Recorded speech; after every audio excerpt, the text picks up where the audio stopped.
Hadirin yang dihormati, sebelum kita memulakan forum, hadirin hadirat boleh mengakses e-book beserta model konseptual pada pautan di description video ini. Baiklah, Bismillahirrahmanirrahim. Alhamdulillahirrabbilalamin. Wassalatu wassalamu ala ashrafil anbiya'i wal mursalin wa ala alihi wa sahbihi ajma'in. Yang dihormati, tenaga pengajar Dr. Hafizah binti Muhammad Saleh, ahli-ahli panel yang pastinya akan sentiasa gigih melontarkan idea dan sidang hadirin yang dihormati. Assalamualaikum warahmatullahi wabarakatuh. Salam ukhuwah, salam kasih sayang dan salam Malaysia Madani. Ahli panel dan sidang hadirin yang dirahmati Allah, Alhamdulillah, bersyukur kita kehadrat ilahi kerana dengan limpah izin dan kurnianya dapat kita bersama-sama dalam forum perdana Hal Ehwal Islam ini. Saya, Nurin Idina binti Ismail, selaku moderator yang akan bersama-sama hadirin hadirat sekalian untuk mengerusikan forum perdana kita pada hari ini. Hadirin yang dihormati, sebelum saya memperkenalkan ahli-ahli panel kita yang segak lagi tampan bergaya, izinkan saya untuk mengupas terlebih dahulu akan topik kita pada hari ini. Jadi, tajuk forum kita pada hari ini ialah kesan positif pembentukan kekeluargaan dalam sistem sosial Islam. Jika dilihat akan tajuk forum ini, suka saya dengan perkataan keluarga. Jadi, bila kita sebut tentang keluarga kan, semua dari kita ada keluarga. Dan bila sebut je keluarga, secara kasarnya kita akan teringat ada ayahnya, ada ibunya dan anak-anak. Jadi sebenarnya apa yang terlintas dalam fikiran kita tu sebenarnya adalah merupakan maksud keluarga secara kasar. Kalau kita lihat dari segi perspektif Islam pula, keluarga ni ialah suatu struktur yang bersifat khusus di mana setiap individu yang berada di dalamnya diikat oleh satu ikatan, sama ada hubungan darah atau ikatan pernikahan. Dan ikatan inilah yang akan membawa kepada wujudnya rasa saling mengharap yang sesuai dengan ajaran Islam. Baiklah, untuk maksud bagi sistem sosial Islam pula ialah merupakan sistem yang mengawal dan memberi panduan berkaitan cara manusia berhubung antara satu sama lain, dan sistem sosial ini sebenarnya terdiri daripada 4 sumber utama, iaitu Al-Quran, Al-Sunnah, Al-Ijma' dan Al-Qiyas. Namun begitu, kalau kita lihat hari ini, antara sebab berlakunya masalah sosial dalam kalangan anak-anak remaja dan muda-mudi adalah masalah datangnya daripada masalah dalaman keluarga. Dan jelasnya, keluarga merupakan faktor penentu utama untuk membina generasi sekarang dan akan datang ke arah kecemerlangan spiritual dan material. Oleh sebab itu, Al-Quran dan Sunnah yang merupakan antara sumber telah menetapkan asas-asas penting untuk membina keluarga yang kukuh lagi mantap. Jadi, sehubungan dengan itu, ahli panel kita pada hari ini akan menghuraikan dengan lebih lanjut mengenai kesan positif pembentukan kekeluargaan dalam sistem sosial Islam. Baiklah, orang kata tak kenal maka tak cinta. Jadi saya perkenalkan dulu ahli panel kita yang pertama, kecil molek orangnya, merupakan pensyarah daripada Jabatan Pengajian Islam IPG Kampus Ipoh, Dr. Nawar Syahira binti Muhammad Fauzi. Apa khabar Doktor? Okay, terima kasih kepada Puan Moderator iaitu Nurin Idina. Saya Doktor sangat sihat dan khabar baik dan Alhamdulillah. Terima kasih Moderator. Baiklah, terima kasih Doktor. Baiklah, kita beralih pula kepada ahli panel kita yang kedua yang segak bergaya, merupakan pegawai Jabatan Agama Islam Negeri Perak, Ustaz Muhammad Fazrul bin Muhammad Rafizi. Selamat datang ke IPG Kampus Ipoh, Ustaz. Okay, terima kasih kerana menjemput saya untuk memberikan forum dan Alhamdulillah saya sihat walafiat. Okay, terima kasih kepada Puan Moderator. Terima kasih Ustaz.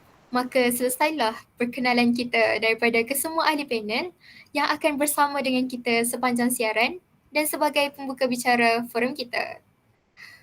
Baiklah, mungkin semua hadirin-hadirat tidak sabar lagi untuk mendengar huraian daripada ahli panel kita pada hari ini. Jadi, saya mempersilakan ahli panel kita yang pertama, Dr. Nawal, untuk mengupas mengenai peranan keluarga. Dipersilakan.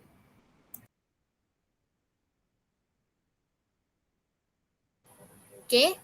Assalamualaikum warahmatullahi wabarakatuh. Saya Dr. Nawal Syahira, iaitu seorang pensyarah daripada Jabatan Pendidikan Agama Islam lah. Lepas tu saya akan mengupas tentang apakah peranan keluarga, iaitu terdiri daripada ibu dan juga bapa. Okey, secara umumnya kita tahu ibu dan bapa ini mempunyai peranan masing-masing dan mempunyai peranan yang tersendiri. Okey, saya akan memberitahu secara umum lah apa peranan ibu dan juga peranan bapa. Kalau peranan bapa ni, kita akan tahu yang kita seorang bapa tu dia akan bekerja, mencari nafkah, memberi nafkah kepada keluarga, macam mencari duit untuk membantu menyara hidup keluarga sendiri, itulah. Maknanya bapa ni sebagai ketua keluarga bagi sesuatu institusi rumah tangga. Okey. Kalau peranan ibu pula secara umumnya ibu ni dia akan membantu menguruskan rumah tangga. Kiranya ibu ni dia akan duduk rumah, akan menguruskan anak-anak, menyiapkan anak-anak untuk pergi ke sekolah. Lepas tu membantu seorang suami, meringankan beban seorang suami itulah untuk menjaga rumah tangga. Okey. Pada pendapat saya, peranan ibu bapa ni seharusnya seimbang lah. Maksudnya mempunyai tolak ansur. Kiranya kalau saya bagi satu contoh, okey. Saya sebagai suami akan menghantar anak pergi ke sekolah waktu pagi. Lepas tu kalau anak balik sekolah, kita macam bagi isteri lah yang ambil anak. Kiranya kita macam saling bertolak ansur, berbincang untuk mengelakkan berlakunya macam masalah rumah tangga. Mengikut kajian ni, selalunya kalau berlakunya perceraian, berlakunya pergaduhan dalam rumah tangga, mesti akan ada disebabkan salah faham dan kurangnya tolak ansur dalam sesebuah rumah tangga. Okey. Di sini juga saya akan menyimpulkanlah peranan ibu dan juga bapa dalam satu peranan. Maknanya macam menggabungkan ibu dan juga bapa ni menjalankan satu peranan yang sama, iaitu ibu bapa ni dia akan menjadi suri teladan kepada anak-anak, di mana ibu dan juga bapa ni dia akan menjadi role model kepada anak-anak dan menunjukkan teladan yang baik kepada anak-anak. Contohnya macam kalau ada anak tu mempunyai masalah ke, macam kita kena tanyalah anak tu. Kita kena tunjukkanlah yang kita ni amat prihatin dengan diorang punya masalah. Kalau kita macam tak pandang masalah diorang tu, memang diorang akan fikir, okey, mak ayah saya ni macam tak kisah pun apa yang saya buat. So, jadi kita kena ambil tahulah masalah anak ni. Contohnya kita tanyalah, ada masalah ke, okey ke sekolah hari ni, macam ada tak kawan-kawan buli kan. Maknanya kat situ ibu bapa ni dapat membentuk keluarga yang sakinah dan juga bahagia. Okey. Selain itu, perlu memberikan perhatian dan juga kasih sayang. Okey. Pada manusia pada zaman kini lah, macam kanak-kanak pada zaman kini macam kita tahu dah macam menginjak ke zaman teknologi kan. Okey. Kita dapat lihatlah kebanyakan budak-budak pada zaman sekarang ni memang terpengaruh dengan gadget.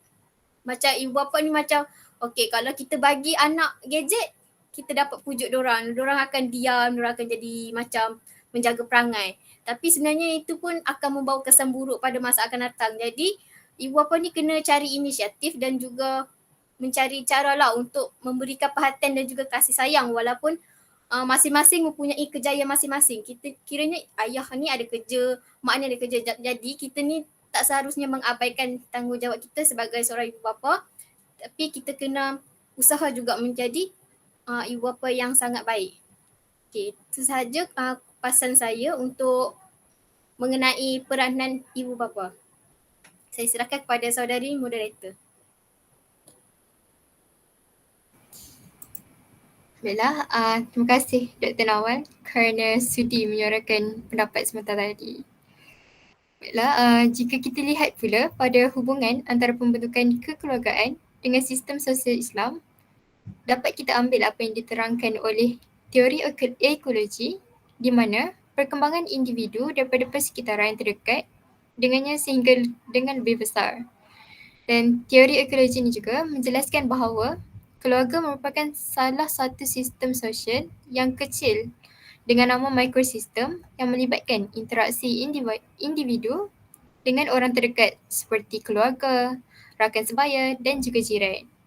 Dan sesebuah keluarga akan terlibat dengan sistem sosial yang berada di persekitarannya.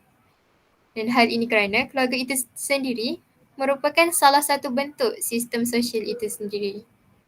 Firman Allah dalam surah Al-Hujurat, maafkan saya, ayat yang ke-13, maksudnya, wahai umat manusia, sesungguhnya kami telah menciptakan kamu dari lelaki dan perempuan dan kami telah menjadikan kamu berbagai-bagai bangsa dan bersuku puak supaya kamu berkenal-kenalan dan beramah mesra antara satu dengan yang lain.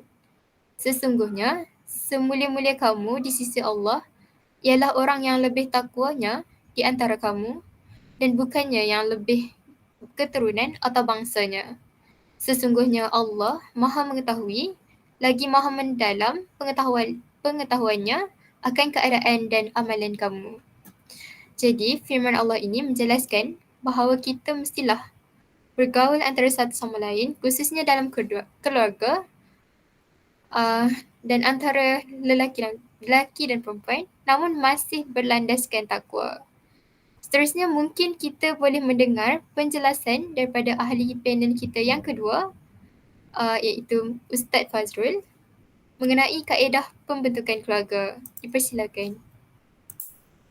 Okey, terima kasih saya ucapkan kepada Puan Moderator Nuri Edina Bukit Ismail. Jadinya saya teruskan kepada soalan yang telah ditujukan kepada saya yang berkaitan dengan kaedah pembentukan keluarga.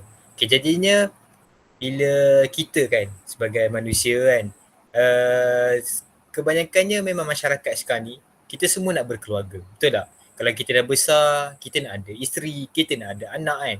Kita tak boleh nafikan benda tu. Sebab benda tu merupakan satu perkara yang sunnah di mana kita nak bentuk keluarga, nak jauh daripada zina. Jadinya bagaimana pembentukan keluarga tu kan? Kalau kita tengok dari segi konteks Islam, pembentukan keluarga ni dia bermula dari segi ta'aruf. Kalau kita biasa dengar kan, kalau orang-orang zaman dulu kan dia kata, ta'aruf lah kan, kita jumpa.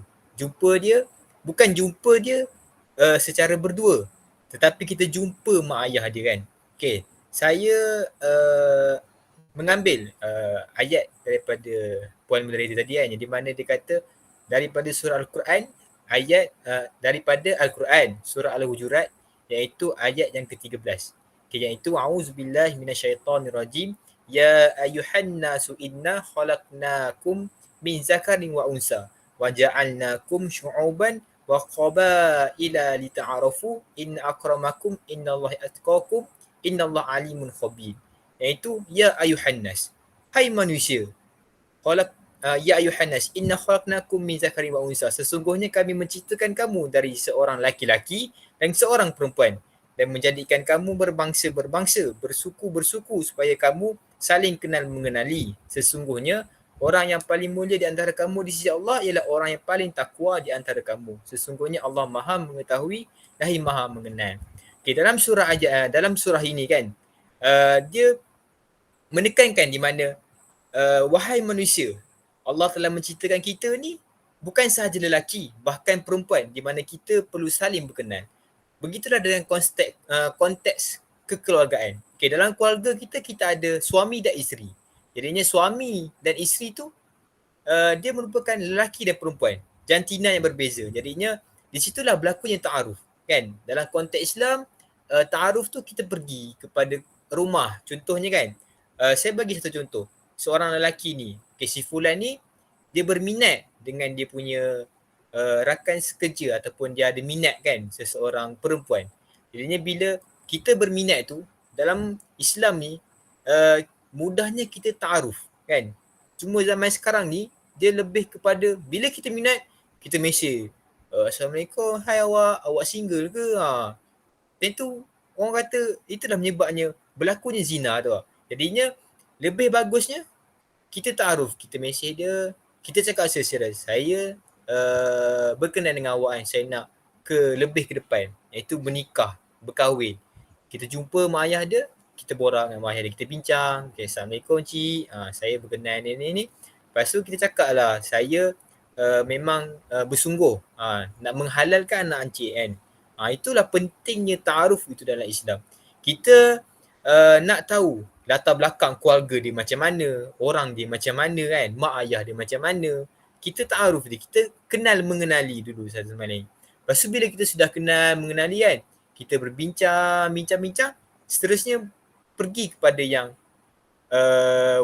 yang betulnya iaitu pernikahan, di mana halal kan. Kalau kita tengok orang sekarang ni bercinta 2-3 tahun kan, berkapal 2-3 tahun lalas tak kahwin. Itu rugi kan. Jadinya dalam konteks kaedah pembentukan keluarga ni, kita ada ta'aruf. Lepas ta'aruf kita pergi pada pernikahan kan. Pernikahan ni macam-macam lah kan. Kita dah tengok ada pernikahan ikut, ada setengah pernikahan dia ikut macam adat-adat dia belah.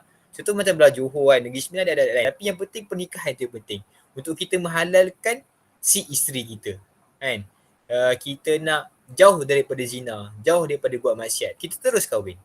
Tapi mengikut kemampuan kita lah kan. Takkanlah kita nak kahwin tapi kita pun tak ada duit. Bukan tak ada duit, kita macam kurang mampu. Takkan nak bagi anak isteri kita makan pasir. Seterusnya pula, bila kita dah bentuk satu pembentukan keluarga tu, kita nak wujudkan keluarga yang harmoni, keluarga yang tak berpecah belah. Kalau kita tengok zaman sekarang kan, berita ataupun TikTok, kita scroll sosial media sekarang ni, banyak artis ataupun influencer yang famous kan, tahu-tahu jumpa mahkamah, bercerai, tahu-tahu bergaduh, minta talak kan. Kita tak nak macam tu. Kita kalau kita nak bina keluarga tu, kita nak wujudkan keluarga yang harmoni. Contohnya suami dan isteri kan, saling orang kata saling bersatu lah. Tak ada lah. Contoh si suami ni dia ada kepala dia sendiri, si isteri kepala dia sendiri. Jadinya benda tu tidak kesefahaman tu menyebabkanlah berlakunya perpecahan kan. Jadinya bila kita dah lepas kahwin kan, kita dah ada anak, contoh kita dah ada anak kan, kita bentuk, didik anak kita supaya jadi anak yang baik, taat kepada ibu bapa, soleh, menunaikan kewajipan kan. Kita perhatikanlah anak-anak kita. Jadinya sampai di situ sahajalah yang akan saya berikan. Saya serahkan kepada moderator.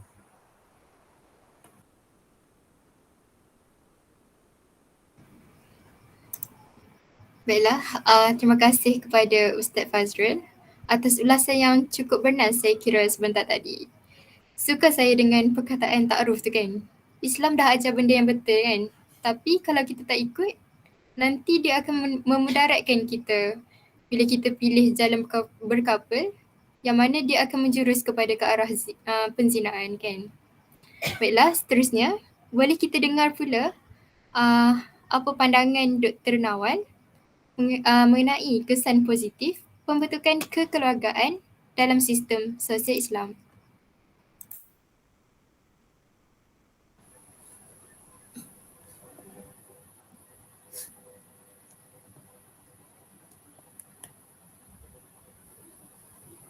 Okey. Baiklah, terima kasih kepada saudari moderator terhadap soalan yang diajukan kepada saya mengenai apakah kesan positif pembentukan kekeluargaan. Okey, saya akan berikan tiga kesan positif untuk dalam pembentukan kekeluargaan melalui sistem sosial Islam. Okey, yang pertama ialah kesan yang pertama kita dapat lihat dapat mengelakkan berlakunya masalah sosial dalam keluarga. Okey, seperti yang kita tahu pada zaman sekarang ni kan, memang remaja masa kini sangat-sangat memerlukan seseorang yang lebih tua untuk menasihati dan bagi tahu bagi tahulah apa salah diorang, apa yang tak betul, apa yang betul kepada remaja pada masa kini lah. Kiranya macam remaja pada macam kita tahulah remaja pada masa sekarang ni macam kuat memberontak dan diorang macam lebih ke arah untuk mencuba sesuatu yang baru dan diorang lebih macam nak cuba benda tu, nak tahu sangat-sangat kan. Jadi remaja ni sangat-sangat memerlukan dorongan orang yang lebih berpengalaman lah, macam lebih tua daripada kita kan. Contohnya adalah ibu bapa. Okey. Pengawasan yang ketat juga mesti dilakukan oleh keluarga supaya tidak melakukan kesilapan yang boleh menjejaskan imej keluarga tu sendiri, supaya tak menconteng arang ke muka ibu bapa kan. Jadi contohnya kita tak perlulah macam terlalu mengongkong lah diorang punya aktiviti harian. Kita macam meletakkan lah had untuk diorang macam keluar rumah pukul berapa, balik sebelum pukul berapa kan. Contohnya macam okey, kamu boleh keluar dalam pukul 11 pagi macam tu, tapi kamu kena balik sebelum maghrib. Itulah antara macam contoh pengawasan yang ketat yang boleh kita tekankan dalam keluarga kan. Ini nak mengelakkan berlakunya sesuatu yang tak diingini. Jadi selain itu terjadinya masalah sosial ni disebabkan remaja ni dia kurang perasaan kekeluargaan dan kasih sayang. Lalu diorang ni macam mudah terjebak lah dengan gejala-gejala yang tidak baik macam merokok, melepak. Kadang kan sampai yang lebih teruk sampai terjadinya macam kes pembuangan bayi kan. Itu disebabkan diorang macam dalam diri diorang ni macam tak ada rasa aura-aura macam family tu ada bagi diorang kasih sayang, diorang macam kurang kasih sayang lah, macam keluarga diorang ni memang tak menekankan ilmu-ilmu agama lah, macam diorang tak ada rasa macam kata tak ada aura nak ni lah berkeluarga tu disebabkan kurang perhatian dan kasih sayang. Okey, disebabkan itu remaja ni dia akan jadi lebih mudah memberontak dengan melakukan perkara yang tak sihat semata-mata untuk mendapatkan perhatian orang ramai. Maksudnya kalau diorang buat benda ni, diorang akan cakap okey, biar orang tahulah yang diorang buat semua ni disebabkan family. Jadi macam mana kalau jadi benda tu mesti akan orang-orang luar akan cakap family keluarga ni memang macam tak reti nak jaga anak ni. Macam malulah, keluarga dapat malu, anak pun dapat malu kan. Okey. Kesan positif yang kedua ialah dapat mengurangkan kes jenayah. Okey, kebanyakan yang berlaku kes jenayah ni memang antara lingkungan golongan-golongan belia, macam golongan-golongan remaja lah, macam golongan yang dah dari golongan umur 18 ke 25 ni memang banyak yang melakukan kadar kes jenayah yang tinggi lah. Dan kes jenayah ini juga kebanyakannya berpunca daripada masalah keluarga juga. Dan kebanyakan kajian juga membuktikan pencetus utama penjenayah itu melakukan kesalahan undang-undang disebabkan masalah keluarga. Jadi diorang jadi hilang pertimbangan sampaikan diorang melakukan jenayah tersebut untuk menyelesaikan masalah mereka. Maknanya diorang macam mungkin keluarga diorang tu macam terlalu mengongkong, terlalu macam mengabaikan kebajikan diorang. Jadi diorang macam serabut, diorang jadi macam kemurungan, tekan dan diorang sanggup melakukan perkara yang melanggar undang-undang untuk menyelesaikan masalah diorang, maknanya untuk tenangkan fikiran diorang. Dan disebabkan itu juga ketiadaan keluarga ini juga telah menyebabkan diorang ni tak ada macam tempat untuk meluahkan masalah. Dan diorang melampiaskan diorang punya rasa tertekan tu dengan melakukan perkara-perkara macam tu lah. Dan fenomena negatif ini dapat dibendung kalau keluarga ni berupaya memainkan peranan mereka seperti mana yang saya telah terangkan dan kupaskan pada awal tadi tentang peranan keluarga. Kalau ibu bapa tu betul-betul menerapkan dan mengamalkan peranan diorang sebagai ibu bapa, keluarga ni dia akan menjadi keluarga yang harmoni dan juga bahagia. Dan tak adalah jadinya macam kes-kes jenayah yang melibatkan remaja ni. Okey, Saya teruskan kepada kesan positif yang ketiga. Okey. Ini secara umum lah, macam rasanya mungkin semua orang dah tahu kan yang remaja ni, pemuda-pemudi negara kita ni merupakan macam aset utama negara lah untuk pembangunan negara. Kiranya macam dari golongan remaja ni lah kita akan macam menerapkan nilai-nilai murni dan perkara-perkara yang baik lah untuk meneruskan pembangunan negara dan memegang tampuk kepimpinan negara. Seperti yang kita tahu, kita dapat lihat lah banyak kan pemimpin-pemimpin yang ada dekat negara kita ni macam ada yang golongan-golongan yang muda kan. Jadi sebelum diorang memegang tampuk kepimpinan negara ni, keluarga ini sangat-sangat penting dalam sesuatu rumah tangga tu, disebabkan dia dapat menjamin kesinambungan generasi masa depan negara. Dan keluarga bahagia ini juga menjadi kunci kepada pembangunan negara kerana dapat melahirkan modal insan yang berkualiti serta melahirkan pemimpin yang berkaliber. Okey.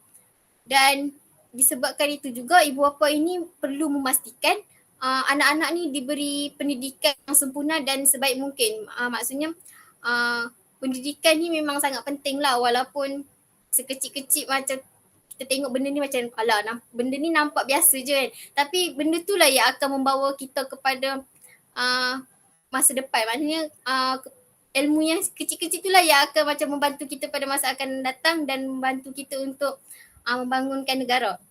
Dan selain itu, ibu bapa ini juga perlu sentiasa menerapkan nilai-nilai moral dan juga nilai-nilai murni supaya remaja ni dia dapat berfikir dengan lebih meluas lah. Tak adalah berjadinya macam ambil jalan singkat, nak buat kes-kes jenayah, kes-kes yang melanggar undang kan.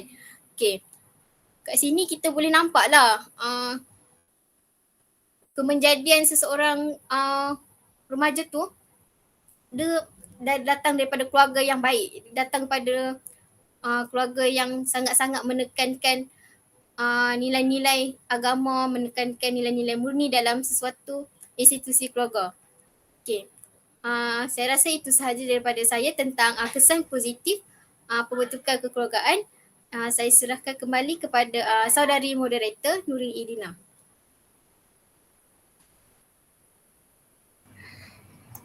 Baiklah, terima kasih kepada Dr. Nawal atas lontaran idea yang padat dan bernas sebentar tadi. Jadi apa yang kita dapat adalah kesan utama yang diutarakan termasuklah kesan utama yang diutarakan bagi pembentukan kekeluargaan dalam sistem sosial Islam termasuklah dapat mengelakkan masalah sosial dalam kalangan remaja. Di mana kalau kita lihat remaja ni merupakan generasi yang akan datang. Jadi masalah sosial yang dapat dikurangkan ni secara tak langsung akan melahirkan negara yang maju pada masa akan datang disebabkan pemimpin yang mentadbir dengan berlandaskan syariat Allah akan mendapat keridaan Allah. Baiklah, seterusnya mungkin Ustaz Fazrul boleh mengutarakan isu-isu berkaitan masalah sosial, isu-isu semasa, maafkan saya, sekiranya kita mengabaikan kesan positif perkembangan kekeluargaan dalam Islam. Dipersilakan. Ya, terima kasih kepada Puan Moderator. Okey, berkaitan dengan isu ni, kalau kita lihat pada zaman sekarang ni kan, kita tengok kan kalau kita scroll TikTok ataupun kita buka apa-apa media sosial kan, kita dapat tengok memang banyak betul pasal isu keluarga ni. Okay, saya ambil satu isu. Yang pertama lah kan, isu berkaitan dengan sosial. Contohnya isu dia masalah kefahaman ataupun kalau biasalah kan orang panggil sekarang broken family kan, masalah dalaman dalam keluarga tu sendiri kan, di mana mungkin mak ayah dia bergaduh, mak ayah dia tidak kesefahaman ataupun mak ayah dia ada masalah-masalahnya kan. Okay, kalau kita tengok kat situ, berlakunya sistem sosial di mana, contohlah, saya bagi satu contoh, ayah dengan mak dia ni tidak kesefahaman. Semua bergaduh. Kalau balik rumah je bergaduh. Jadinya bila isu ni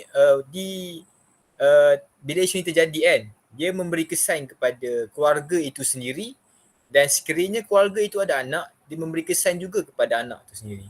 Kan? Kalau kita contoh anak nak balik rumah kan, balik dari sekolah. Tu, anak balik dari sekolah, balik-balik sekolah je mak ayah kita bergaduh. Lepas tu mak ayah kita bertengkar lah. Kau ni tak macam family yang bahagia. Kan? Balik-balik je bergaduh. Balik-balik je bergaduh. Jadinya anak ni akan rasa sedih bila tengok kenapa keluarga aku tak macam keluarga kawan-kawan aku yang lain. Kalau kawan-kawan aku yang lain, keluarga dia orang, mak ayah ambil, mak ayah bawa pergi jalan-jalan, mak ayah belanja makanan kan. Kita balik-balik kena hadap mak ayah bergaduh, bertengkar. Sehingga kan sampai ayah ni sanggup naik tangan kan, sanggup pukul isteri sendiri. Itu adalah satu isu yang di mana sekarang ini sering berlaku kan, di mana si suami mendera si isteri kan, sehingga kan anak ni yang akan memberi kesan dan keluarga itu akan memberi kesan kan. Apabila berlakunya perkara-perkara macam tu kan, itulah salah satunya asbab berlakunya perceraian. Bila suami dan isteri tidak kesefahaman kan, adalah suami pun talak si isteri kan. Itulah salah satu isu yang kalau boleh kita lihat tu masalah sosial dalaman sendiri kan. Di mana kalau sekarang kita nak hidup keluarga yang bahagia, kita nak saling memahami kan. Contoh mak ayah sentiasa memberi nasihat kepada anak, sentiasa menjaga anak dia kan, dan tak ada masalah lah. Jadinya kalau kita tengok isu tu merupakan satu impak yang besar, sebab saya teringat kepada moderator tadi, dia kata keluarga ni merupakan salah satu sistem sosial kan. Jadinya kalau keluarga ni, kita tengok sekeliling kita kan, kita tengok sekeliling kita semua berkeluarga. Jadinya bilanya isu ni bangkit, ia memberikan satu kesan kan. Kalau kita nak kesan yang positif kepada keluarga kita, tapi isu ni memberikan kesan yang negatif. Berlakunya lah perpecahan, berlakunya perceraian, pergaduhan, macam-macam. Jadinya saya pergi kepada isu yang kedua, iaitu isu di mana kes perceraian itu berlaku. Kalau kita tengok sekarang yang famous, tak lain tak bukan kes Samsul Yusof dengan Puteri Sarah kan. Kes-kes artis. Kalau kita tengok sekarang ni memang banyaklah kes-kes artis. Antaranya siapa, Farid Kamil, semua tu kan. Perceraian sebabnya si suami ni tak memberi sepenuhnya hak nafkah kepada isteri. Si suami ni bila dah kahwin, dia perlu memberikan nafkah zahir dan batin. Betul lah, kalau kita tengok nafkah duit tu pun ada, nafkah batin tu pun ada. Kasih sayang suami kepada isteri ni tu pun boleh ada. Sehingga kan janganlah si suami kan, yang pasal isu perceraian tu kan, contoh saya ambil isu Samsul Yusof. Dia nak kahwin dua, tetapi dia memang berkemampuan dari segi nafkah dan batin dia. Kalau kita tahu dia memang jutawan. Tapi kalau boleh, kita perlu seimbang dari segi kasih sayang kita. Faham tak? Kalau kita tengok, contoh dia dah kahwin dua, isteri dua dia bagi lebih kasih sayang. Yang isteri first ni, dia macam biar je ikut kau lah, kau nak hidup ke tak, kau nak gimana, dia biar je macam tu kan. Itu salah satu isu di mana si suami dan isteri ni berlakulah pergaduhan kan, sehingga kan minta fasa, minta semua tu kan. Jadinya kita pergi kepada isu yang ketiga. Antara isu yang ketiga, kualiti masa dan kehidupan berkeluarga. Kalau boleh keluarga kita ni kan, kita nak ada kualiti masa kita bersama. Betul tak? Kalau kita tengok contoh keluarga kita. Contohlah saya ambil keluarga saya kan. Okay. Kita nak kualiti masa kita bersama mak ayah, bersama adik-beradik kita. Kita pergilah ke mana-mana, berjalan, meluangkan masa bersama. Buat aktiviti bersama. Sebab benda tu dia dapat merapatkan hubungan kita lah kan. Kalau lebih baik kita buat aktiviti yang bermanfaat.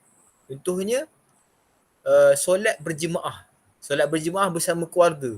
Bersama keluarga. Contoh kalau macam kita tengok sekarang kan, kalau family yang jauh datang kan, adik-beradik kita, pak saudara kita semua kan, kita buat solat berjemaah beramai kan. Benda tu dia dapat mengeratkan hubungan kita sesama keluarga kita sendiri kan.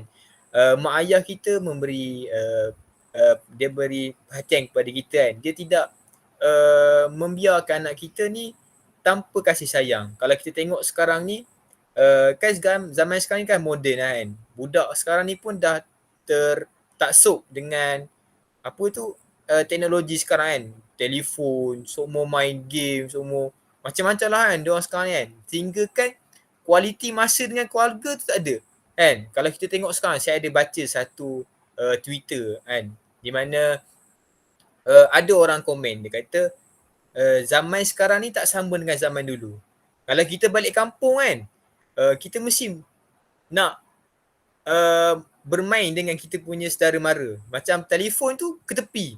Tapi sekarang ni kalau kita balik kampung, semua balik-balik je buka phone, main phone. Sehingga kan kita tak ada masa kita nak luangkan dengan family kita yang besar. Atuk kita, pak saudara kita, sedangkan ayah kita pun kita dapat luangkan masa. Ini balik-balik buka phone, scroll TikTok. Semua sekarang zaman macam tu lah sekarang kan. Kalau kita tengok, saya pun, saya jujur kan, saya pun kadang-kadang macam tu juga. Balik-balik je, main phone. Tak ada pun kita macam balik-balik, kita borak dengan mak ayah kita kan. Macam tengah makan, dah habis makan tu borak sekejap kan. Borak lah apa-apa kan. Ini balik, sedangkan tengah makan pun kita bawa phone. Phone tak tepi, tengok scroll TikTok. Itulah kita nak kualiti masa kita dengan keluarga kita. Kita kalau boleh, biarlah orang cakap apa kan. Kalau kan sekarang ni kan, orang kata, kau ni anak mak lah, asyik balik rumah. Tak apa, sebab kita nak kualiti kita kan. Selagi mak ayah kita hidup, selagi itulah kita nak kualiti masa dengan mak ayah kita. Jadi sampai di situ sajalah isu yang saya bahaskan. Okay, saya serahkan kepada moderator.